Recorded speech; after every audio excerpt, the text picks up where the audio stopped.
अस्सलामु अलैकुम वरहमतुल्लाहि वबरकातुहू। आज मैं आपकी खिदमत में अमल लाया हूँ जिन चीज़ों से रोज़ा टूट जाता है। नाक में दवा डालना,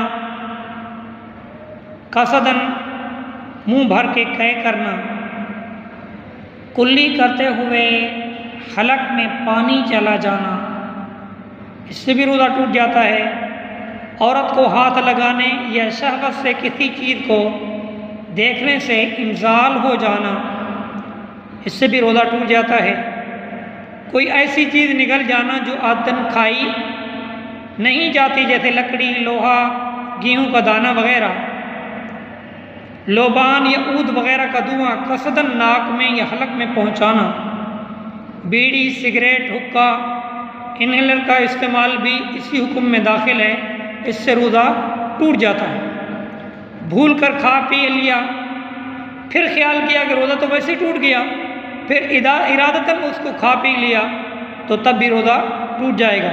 वैसे भूल कर खाने पीने से रोज़ा नहीं टूटता। रात समझकर सुबह सादिक के वक्त सहरी खा ली, आपने समझा रात है लेकिन सुबह सहरी का टाइम ख़त्म हो चुका था, फिर भी आप खा पी रहे थे तो रोज़ा नहीं होगा।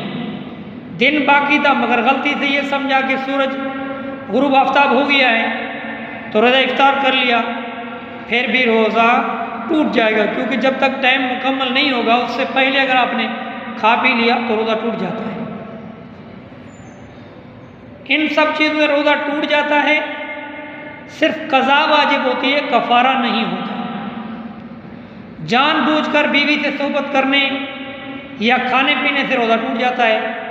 इस हालत में कज़ा भी लाजिम होती है और कफ़ारा भी लाजिम होता है। तो ये थी हमारी आज की वीडियो, जिन चीज़ से रोज़ा टूट जाता है उनके अहकामात। तो इंशाअल्लाह जिन चीज़ से रोज़ा नहीं टूटता वो भी इंशाअल्लाह हम आपको बताएंगे। अगर ये वीडियो आपको पसंद आए तो लाइक, शेयर, सब्सक्राइब ज़रूर करें ताकि दूसरे इंसान भी इससे फ़ायदा उठा सकें। अल्लाह अमल की तौफीक नसीब फरमाए।